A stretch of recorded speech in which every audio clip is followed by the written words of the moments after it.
Shalom everyone, and today we're studying Parashat Pekudei.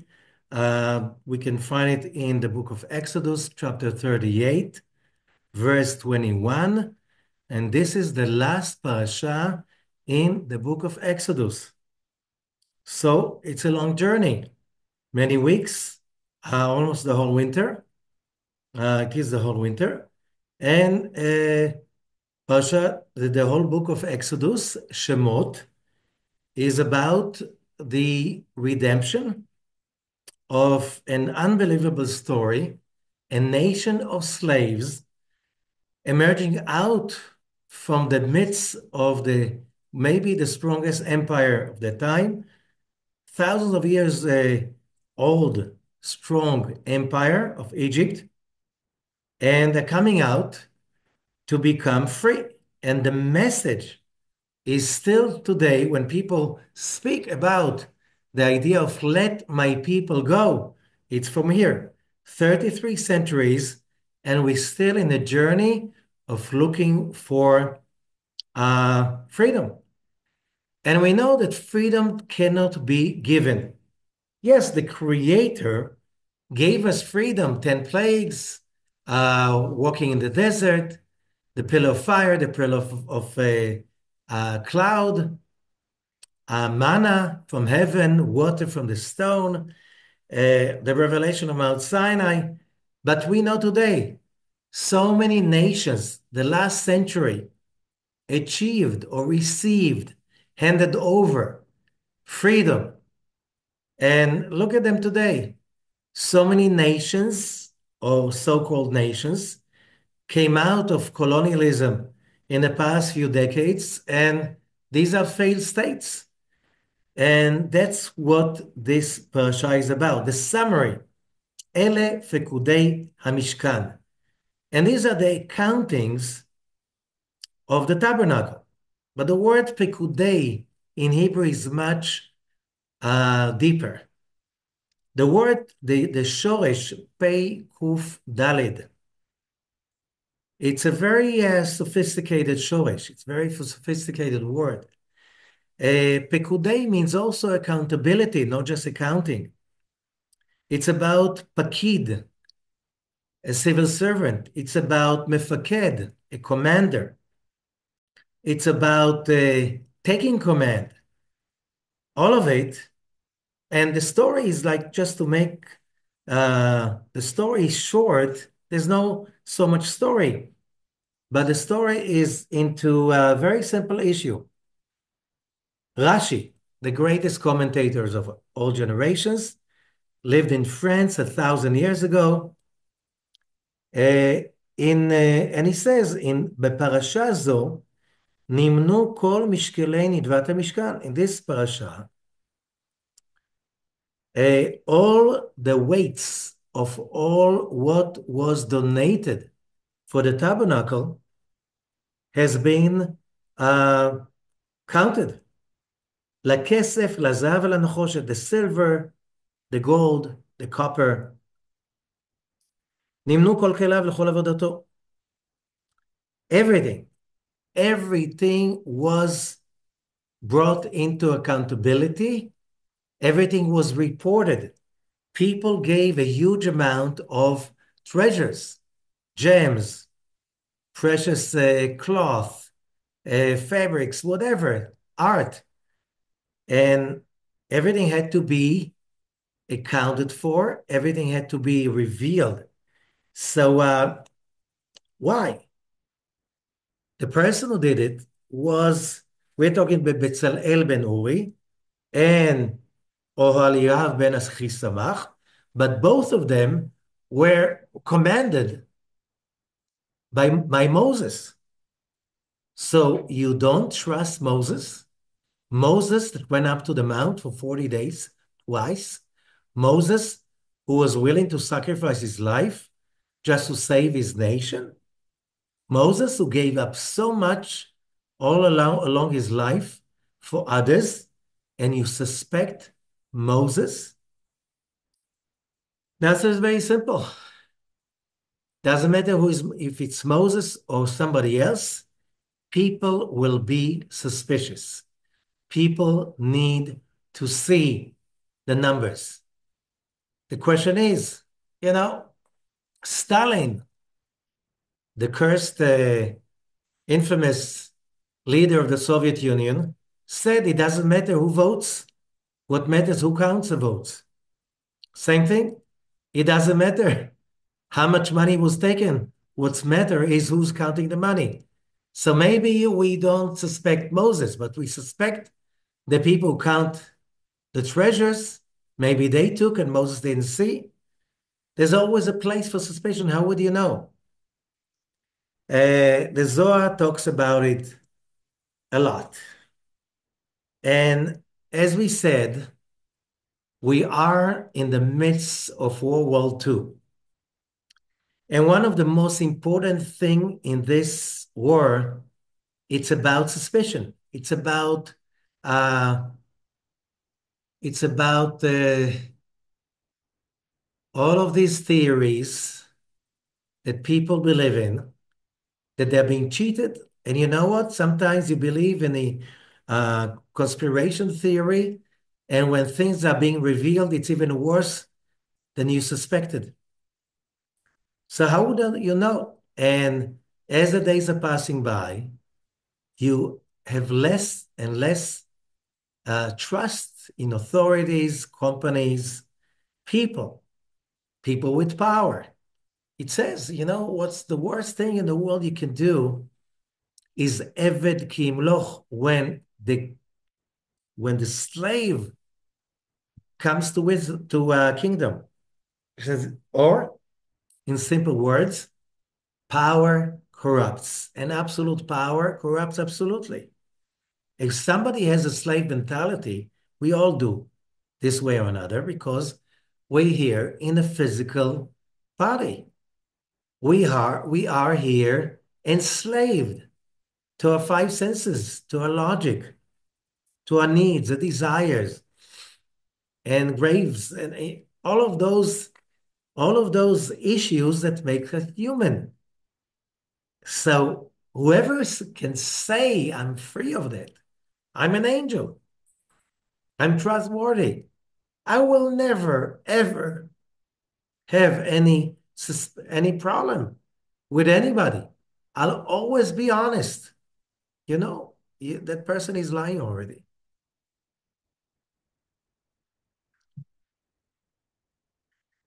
So let us try to understand in this huge war, the last war of humanity, the war for sanity, the war for real freedom, for real equality, for real rule of law, and honesty, integrity, which means basically decent life. We all have to fight for it. We won't get it for free. It's not going to be handed over to no one. Same way that the first steps of democracies, either when we're talking about American Revolution and later on other revolutions, and if we're talking about the huge wars of the 20th century, uh, people had to fight for it. People had to fight for freedom, to sacrifice for freedom. Um, Freedom is not being granted for free. Freedom has to be taken. And later on, after you have freedom, you have to fight for that freedom daily. You have to be aware of it daily. So how do you do that? More than that, who do you trust and how can you trust? And the Zohar is giving us an amazing explanation out of the box. And the Zohar is starting with this amazing description. Verse 3 in the Zohar Sulam. Rabbi Yossi Patach, Rabbi Yossi opened. מה רב טובך שצפנת ליראיך, פעלת לחוסים בך, נגד בני אדם. It's a very important verse from Psalm 31. And it says, how great is your goodness that you hid for the people who have your awe. You acted that great goodness, lachosim bach, for the ones who are taking refuge with you. Marav tucha, how great is your goodness. כמה היית לו לבני נשה, להסתכלה ולמינדה באורחוי דקודשה בריחו. ובכל יומה ויומה קלה נפיק והכריז ואמר, הסתמרו בני עלמא, טרוקו גלי חובין, הסתלקו מרישתה דתפיס, עד לי תפסון רגלייכו בהי רשתה. גלגלה סחרת אדיר, סליק ונחית, ואי לינון דדחיין רגליו, מגו גלגלה, דענפלי לגו עומקה דתמיר, לינון חייבי עלמא. People need to be watchful and to know the ways of God. Every day, a voice is announcing and saying, people of the world, be careful. Shut down the doors of sins and be careful of that net that is hunting people before that your feet are going to be caught into that net. This is the net of evil doings. A wheel is coming in this world always, up and down. The judgment of above is coming up and going down. This judgment elevates people up above. They think they're winning. They think they made it. And then it brings them down. Woe to those that their feet have been pushed away because of the wheel, because they fall into the depth that is there for the wicked of the world. Woe to those who fall into the depth. They won't be able to shine with a treasured light that is treasured to the righteous and for the world to come. Praiseworthy are the righteous for the world to come. So many hidden treasured lights are preserved for them. How many different kinds of Eden, pleasure, are waiting for them, treasured for them.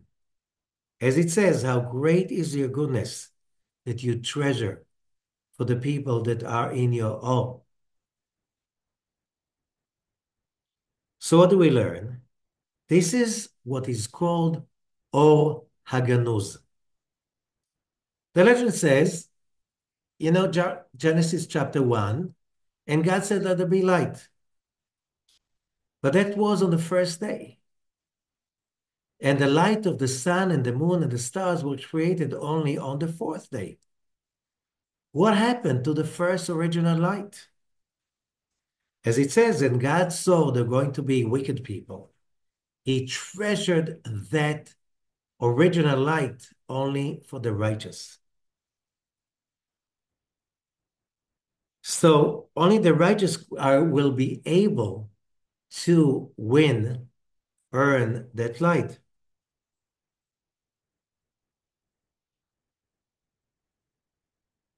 I'll skip to verse 8. כתוב כאן, אלה פקודי המשכן. It says, these are the accounts of the Mishkan, the tabernacle. And over there it says, אלה, תולדות השמיים והארץ, Genesis chapter 2, just the first verse. It is here to teach their actions, they equal to each other. Whatever was created in the heaven and the earth somehow reflected in the creation of the tabernacle. So all the actions of the tabernacle came out with the force of that treasured hidden light, or הגנוז. מאין לנו? How do we know? כי כתוב בצלאל בן אורי בן חור למטה יהודה. זהו מצד ימין. One of the artisans of the temple was Bezalel ben Uri ben Hur from the tribe of Judah. He was from the right side, Abraham, the treasured light. With him was Olihav, the other artisan. He was from the left side. And the Mishkan, Malchut, was inclusive of right and left. And Moses, who was in between them, he was the central column. He established finally the Mishkan, as we're going to read in the next parasha, Parashat Vayikra. So, and then the Zohar is explaining how the creation of the Mishkan, the tabernacle, or the portable temple the Israelites carried in the desert, they use it till King Solomon built the Solomon temple. That was 480 years that the tabernacle has been in use. However, the Zohar says this is a magical idea. The idea is that, and I'm reading verse 9, Shamashava, Shisot Chochma, when the thought, the divine thought, which is Sfirat Chochma, which is also called Abba ve'ima Ilain, the supernal father and mother, when that great wisdom ascended to be corrected, Alta litaken b'ritzon ha'chedva, with the will of happiness. Ministar kol hanistarim, from the one who is the hidden out of all hidden ones, the infinite. Shelo noda ve'eno musag, that cannot be known and cannot be perceived, which is atik. Atik is, this word exists in English, antique, but in Hebrew the nun falls. Atik means something that is in Hebrew that is the primordial to all ancients. It is what has been like copied or transferred down from the infinite into the reality of this world. This is like the first drop of light that crystallized into a physical reality of our nature. It's called Atik. It is the seed of all the creation. It is concentrated bliss and infinite light.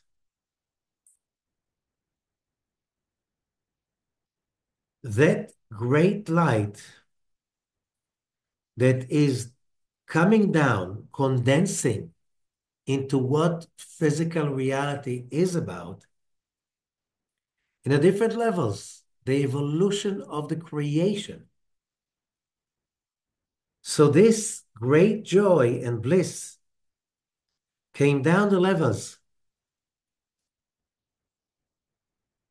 And the tabernacle is basically the physical manifestation to capture that bliss coming down to earth and funneling it into our physical reality.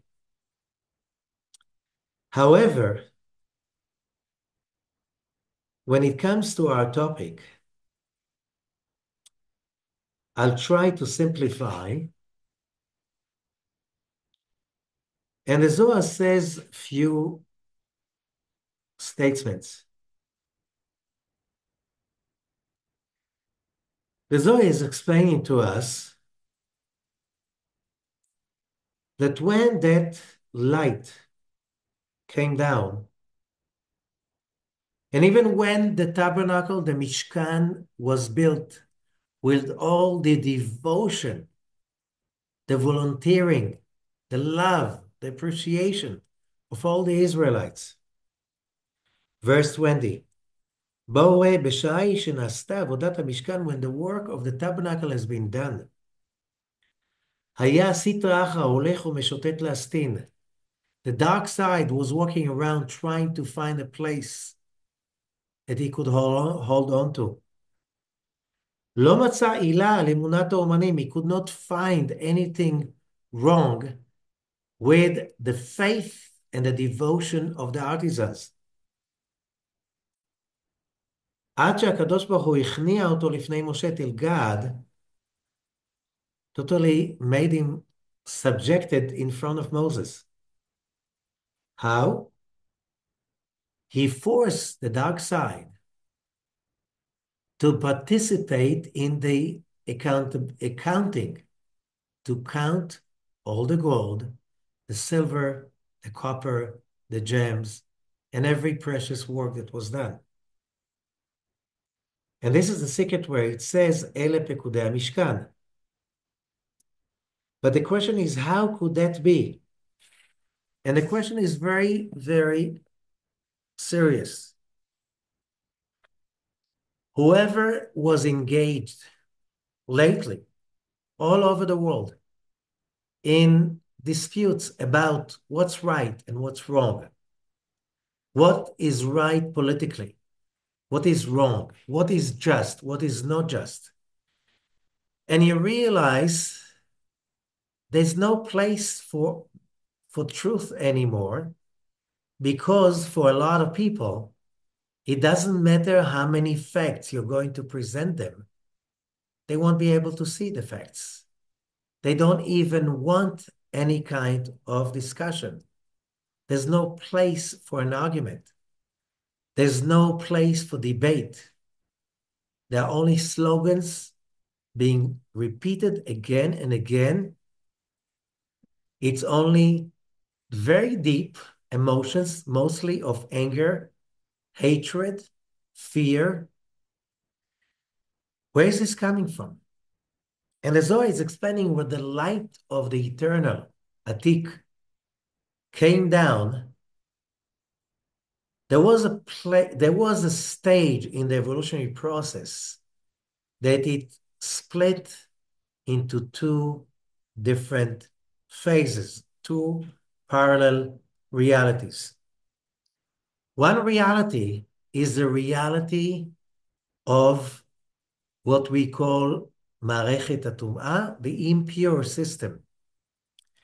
The impure system is based on the original creation, the desire to receive. I want. Yes, it is very legitimate. We humans, we were created by the Almighty as vessels for His bliss, and therefore we have embedded inside us, and that's our nature, to want God's bliss and God's joy.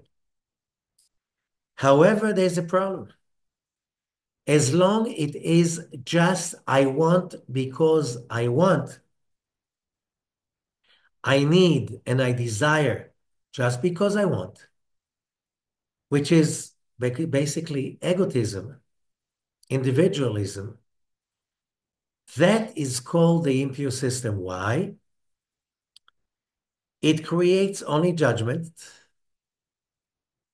It is about the instant gratification. It's the high that follows by. It's the short fulfillment that follows by the deep depression of the morning after. On the other side, so there is a free will, we have the pure system, Kedusha. And the Kedusha is based on, yes, I desire, I want. God created me as a creature of desire. However, If I want to be happy, I have to make somebody else happy. And that means service. That means devotion. That means loving others. That means caring. That means being there for others, willing to put somebody else's needs in front of my needs, not giving it up, but considering the other first. What is being created over here is a different system totally. This is a system that, as we read before, it is ruled by Abraham's grace. This is the greatest secret of the Torah.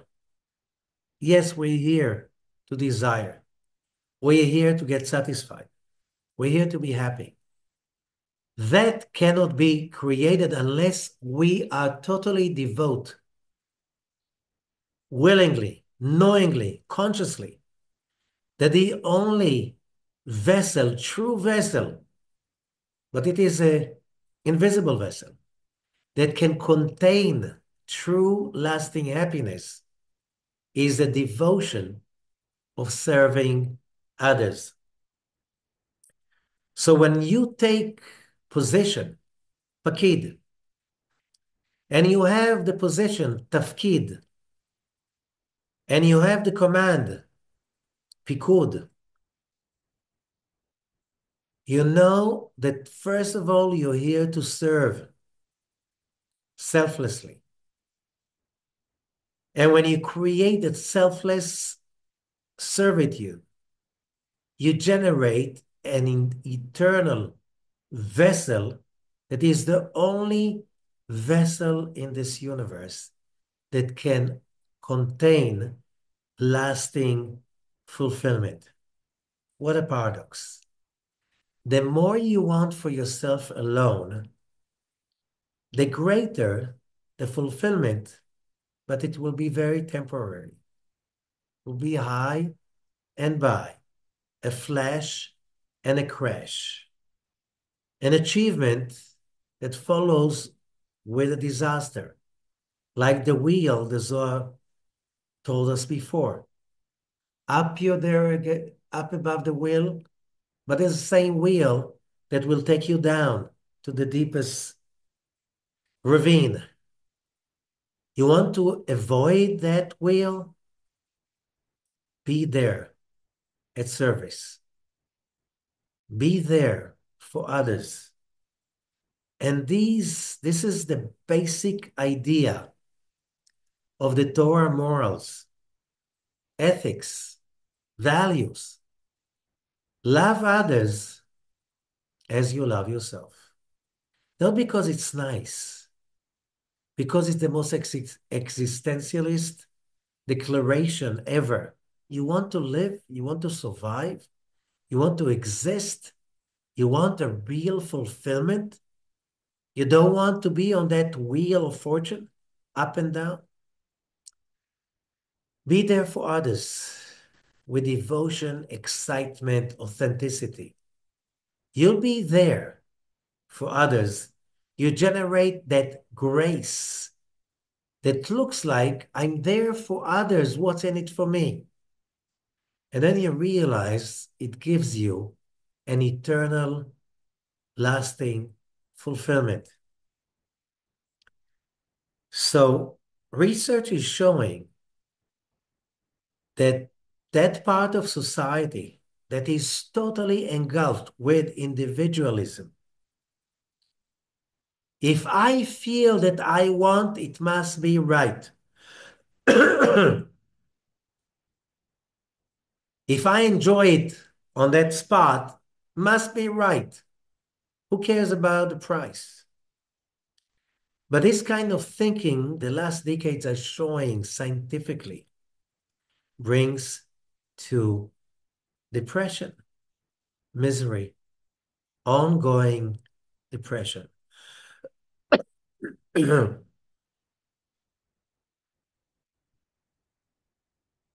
we commit to serve others, When you commit to a greater idea than life, the values of God, we create a different logic. We listen differently. We see, we can connect the dots, and then we can believe, we can trust.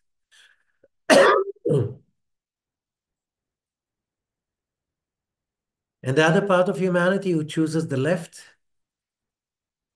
just me, they cannot connect the dots. As the Zohar says in the beginning, with the starting of all the plagues, Moses was afraid of one thing. All the Israelites, if they're not connected to grace, they will think it's another witchcraft issue. It's another sorcerer's competition. They won't be able to see the miracles of God. You need to have grace. You need to have devotion. You need to be committed to love others as oneself alone. If you don't, you won't be able to see the truth. You'll fall into the ravine of deception and lies. Humanity is separating itself to both sides. It's the biggest war of them all. This is World War III. This is Armageddon. It's a state of war of consciousness. Can we see God's miracles? Can we see God's intervention? Or is it all politics? Is it all interest and very dire human needs? This is very exciting and fulfilling and full of happiness and faith. And this is misery and more pain and more pain. No trust, and there's no discussion. There's no way to come to terms. How would that war finish? We just have to read. To read the book of Isaiah, the book of Jeremiah, Ezekiel, the Zohar. We just need to stick to faith in what is good, devotion,